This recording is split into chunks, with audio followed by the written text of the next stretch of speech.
I have rewritten this a few times in an attempt to shorten, but our history goes back since we were kids. I am looking for some advice as to what I do when I get home in 2 days. I am changing all names obviously. Very sorry for the length of this monster. Jen and I had been friends since we were kids. Our parents were lifelong friends. We grew up together and started dating in our teens. It was like it was almost expected by our families. They had more plans for us than we did. When I was going for my master's, I had to move to another city and Jen remained in our hometown working on her nursing degree. After a year LDR, we decided to remain friends and none of the pressure of our relationship control us. We both remained best friends and we both dated other people. It was weird because we both always knew this was temporary and we would end up back together at some point. I graduated and stayed in the city I got my master's in and started working in my field. I waited for a transfer back to my hometown and when I got it I was so happy. Jen was in a long-term relationship and he was a nice fellow, but I always got the feeling he was weary of our friendship. I understood the vibe and stepped back out of respect, although she and I would talk several times a year. My boss and mentor, I will call Paul 44M, was a great guy and we became good friends. He taught me the ropes and one day came down from the ivory tower and wanted to talk. He explained there was an open position in a foreign city for 2 years and it would be advertised shortly. He explained the position and even though the money wasn't huge, all expenses such as rent, hotel and expenses related to travel were covered. Basically, I would be based in Tokyo and have to travel once in a while to other Asian cities for a few days here and there. I thought about it, talked to my friends and parents. Paul said it was a bitch position, but would be a great opportunity to prove myself and climb the ladder. I thought, why not? I could save most of my salary and gain valuable experience. Paul said he would speak to the old man and if I wanted it he would recommend me. He explained he himself did something similar years ago, and it helped his career. So off I went. The first year was horrible, getting used to the culture and social rules. Not only in Japan but the other countries I would visit for work. One thing that surprised me was how available women were. Everywhere I went they loved foreigners. I got to sample the delights of the Orient. These weren't third world women. Most of them were highly educated. I had many FWBs and clearly told all of them I wasn't interested in long-term or marriage as I only was staying temporarily. I ended up doing 2 more years. Paul would visit several times a year on vacation or to supervise some work, and I will admit we had some greasy times in a few cities, Angeles City, Philippines, and a few others. Contract was over and I went back home. Put a nice down payment on a house just outside the city. After living in a city of 37 million, I needed some space. I was home for a month, and while visiting my parents, Jen was there. She and the other guy had broken up a year ago, and we started talking more seriously even though we always had contact over the years. We started dating again. I held off having sex as much as I wanted because I was afraid really of what would happen. I had developed an addiction of having various partners while in Asia, and was trying to control that desire before Jen and I got serious. I mean, everyone including Jen knew I dated, but on social media there would be infrequent photos of me and different women.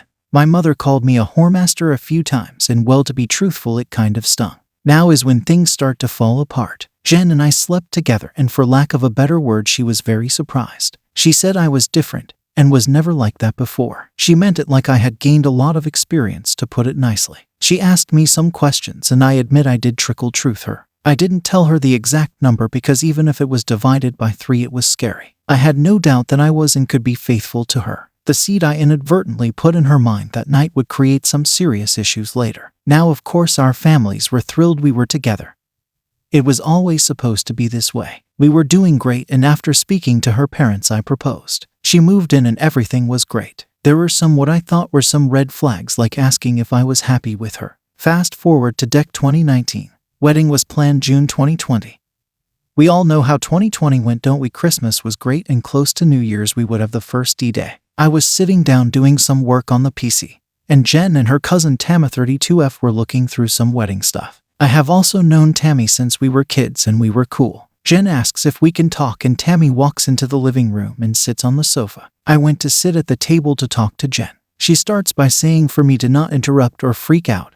She wants to talk about something. She then explains our difference in the bedroom and says she believes I wouldn't be satisfied with her, and eventually I would cheat on her, and she didn't want our future children and relationship to be ruined if I stray. So here I was thinking, great, I am about to get dumped. Just as I am thinking things can't get worse, I hear the infomercial guy in my head, but wait, there's more. Jen asks me if I was willing to open the relationship so she could gain more experience and it would help her feel less insecure. She states I should not be worried as I am the only man she ever loved, and that's why none of her relationships had ever led to marriage. I did agree with her on that point as I felt the same. Now, of course, I think this is a joke and she is not serious at all. This really can't be happening, right? Since this was a year and a half ago, I will try my best to recall the main points. She says she will only be with random people and never with someone we know or work with. It won't happen with the same person twice and no emotional connection.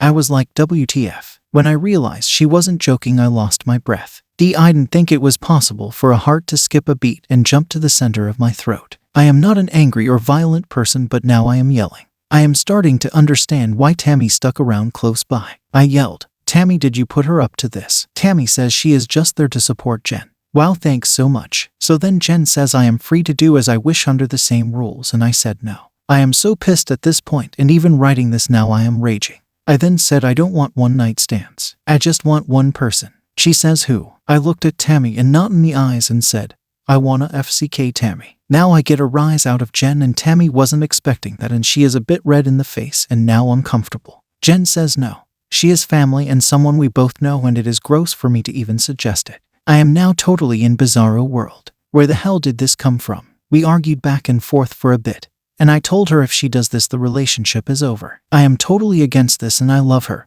and we can work through everything together. But not this. I stormed off, grabbed my pillow and went to the guest room. I could hear them downstairs for a bit but couldn't hear what they were saying. It would have been a hilarious joke if it didn't last for an hour of conversation. I didn't sleep all night and was a bag of SHT at work the next day. Jen started 2 weeks of night shift that day, so at least we wouldn't be home together for that time and we could both cool down and revisit this later. Dinner would be in the fridge for me every day with an I love you note. She would text frequently, but I kept my answers short. Thursday night of the next week of her night shift, I go to the PC to work over some files and I notice an email notification on her account, and it's a hotel reservation for a good hotel that's close to my office. I know it well as I go often with co-workers. I am thinking she is supposed to be working, but maybe she wants to apologize and take me for a night out. The next morning I am waiting for her text or call to invite, but only asking me how my day was. Then she says she's so happy she only has to work one more night of the night shift. How does she have one more night in a hotel reservation? I was sick, stressing in my office. Started looking through some dating sites, especially profiles with no pics. I can't find anything. Paul pops in and asks me if I want to go for lunch and sees I am a mess. He asks what's up and I tell him. Paul is hard mjito but has always supported my relationship with Jen. He suggests we go get lunch at hotel restaurant, and I scream no, not that place. He didn't know that part. We actually go for lunch and I am sick to my stomach. Can't eat. Don't even want to drink. He says I can't work like this and I can take as much leave as I can, paid and unpaid if needed. I told him I can't be there at my house anymore. I can't see her, and a part of me wants to believe it isn't true. I rush home and put as much of my SHT in my car as I can and go back to the office. Paul says let's go stake out the hotel and wait for her to check in. I mean, I am no pie or detective. I am more like Inspector Clouseau. I was really resisting this, but I really had to know. So we go set up in the lounge bar and I start pounding them back and waiting, still hoping this wasn't real.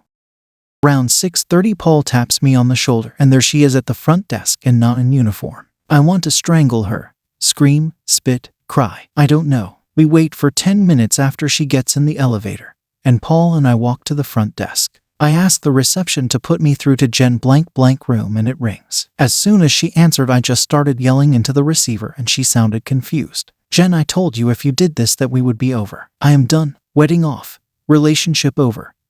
And I hung up and got my ass out of there. Now where to go? I went back to Paul's and now my phone is lighting up. The only person I called was my dad and explained in PG-rated terms what happened and I need to leave town for a bit. It wasn't a discussion and I feel bad for how I spoke to my old man. Phone didn't stop for 2 days. Everyone under the sun called me and I didn't answer. I didn't know what to do. The only way I could explain how I felt was like walking around underwater. Paul mentioned some financial things I should deal with to protect myself. I wasn't even thinking about that. The house, wedding, loans for the car. We kept separate accounts, and one for the wedding and one for house-related bills. I couldn't care less. The next day I emailed Jen and said this would be our last contact and I was leaving the city for a while. and the wedding and everything else was off. I called my dad back and spoke with him at length. And while he was crushed, he understood I needed time and space. He said he still hopes we could work it out. 10 days later, I boarded a plane and traveled to Bali. I never answered any of her or anyone's messages or emails. I don't know if she left the hotel that night or stayed. I didn't care. I eventually landed in Bali and climbed into a bottle for the next month and went offline with the exception of my dad and work. Didn't even care if I got fired. I wish I could say I enjoyed myself but was mostly just drunk. I felt a lot of rage and shame and hate about how things went down. I kept in touch with Paul about my leave, and after 3 weeks he asked if I could run back to Tokyo to look after some things. We talked about the new global virus, and I mentioned coming back to Canada to settle things there as I was hearing rumors of potential lockdowns. I got to Tokyo on March 1st, and it felt good to get back to work even if it was just a little. After hearing lockdowns were coming, Paul mentioned me getting back to Canada, but I said meh. It's only going to be 30 or 60 days. I need some time to plan my next move. 30 to 60 days. FCK me. I was still in Japan for another year before I got vaccinated. But by this time I didn't really want to go home. My house was rented out and I was talking to family but refused any info about Jen. On Sep 21 I received news my dad had a heart attack and was doing well but would need a triple bypass. This surgery is serious. Not as serious as it was 40 years ago, but I still want to see him, and just in case. I know when I get home it is going to turn into a SHT show, and I really don't want that. Just want to see my folks and thank Paul for all he has done for me, even as selfish as I was. But I know I am going to have to see her, and I have no idea how I am going to feel or think. I am so sorry for the length of this. Even still, I left a lot out. Any advice, tips, or insults would be appreciated. I am flying out in 4 hours and will land in about 24 hours.